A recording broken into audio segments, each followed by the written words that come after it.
Okay, today I'm just going to throw a couple of examples at you, and we'll just do some problems that encompasses everything we've done so far in the energy unit. Next week we're going to move on to Hooke's law, which involves a lot of springs. It'll be a bit of a change. Okay, and we're trucking along. We'll be done this course before you know it. Hopefully we'll be able to see each other before the end of the semester in public. All right, here we go. So I was saying a car traveling 20 meters per second accelerates to 28 meters per second in 30 seconds. We're going to determine the work done by the car's engine. Now, I'm trying to fool you a little bit in this question. The work done, there's no force or displacement, so you're just going to use the change in mechanical energy as work. Okay, if things on a road, its height isn't changing, so the change in mechanical energy is just going to be the change in kinetic energy. Okay. Now, what we have to do is find its kinetic energy here and its kinetic energy here and subtract. So I'm just going to write it as EKF minus EKI, and that'll tell us how much work was done. Clearly we need a mass. Why didn't I think of that? Okay, so let me give you a mass. I apologize, we'll make it 1200 kilograms. Okay, sorry guys.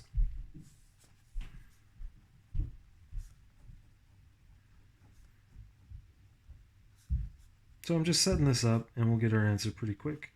Shouldn't be too big of a deal. Remember to square your velocities. Okay, and I also want to point out that you can't just do 1/2 times m times delta v squared. That's not how it works. Okay, what you would have to do is 1/2 m and then do vf squared minus vi squared. That's if you want to do it all in one step using factoring. I usually don't set it up that way just because in my experience it makes too many people try this, which is definitely incorrect. That's not how the math works out. So let me just do this. Okay, I get an answer of 230,400. Okay, the units there, this is work, or it's a difference in energy, that's going to be joules. You could put that into kilojoules if you want. I gave you a time, but you didn't need it. I could have asked you for the power output, but I didn't ask for that. I asked for the energy, the work done, and that's it. All right, let's move on to another example. Okay, it's a new spin on an old question. I've got a 1 kilogram block at the top of this ramp. Okay, friction's going to exert 3.6 newtons as it slides down. We'll find its speed at the bottom. Now, I like these types of questions in the energy unit because it doesn't require any trig. Let's see how it works. All right, so this block has energy at the top, and it's all going to be potential. As it slides, it'll gain kinetic, and at the bottom, the energy is just going to be kinetic. All right, the difference in those two energy is going to be the work done by friction. Okay, we can actually calculate that right away. Let's do it just so we have it lying around. So the work done by friction is the force it applies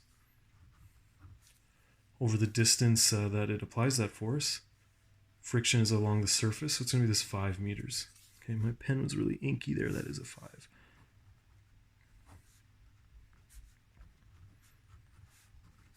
Okay, so the work done by friction is going to be 18 joules. And what you need to recognize is that's energy taken out of the system. Okay, so this will be like its mechanical energy. You'll actually have to subtract this to get the energy at the bottom. Okay, friction doesn't speed the thing up, it slows it down. It's stealing energy. So actually I think the way I'm going to set this up is that energy at the top minus the work done by friction will equal energy at the bottom. I like to make equations that make sense in my brain. Okay, so it has total amount of energy up here, work is taken out, and what's left is how much energy it has at the bottom. The other thing you could do if you just like to trust the math is you could say work is the change in mechanical energy, and that equals energy at the bottom minus the energy at the top. Okay, but if you do it this way, which is absolutely fine, you would just have to make this negative. It would be negative 18 joules. Okay, so if you want to do it that way, the energy's got to be negative. Otherwise, you're getting higher energy at the bottom than the top, which doesn't make sense. Okay. I'm going to do it this way. So the energy at the top was potential. I know the work done was 18. The energy at the bottom is all kinetic. Okay. I'll show you the data again. So the mass is 1. The height is 2 meters. Oops. And we're looking for V.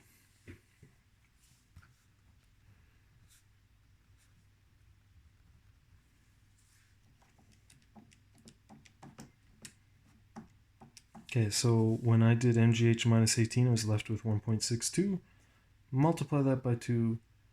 Take the square root. We get a nice answer. We get 1.8 meters per second. Cool. I like this question.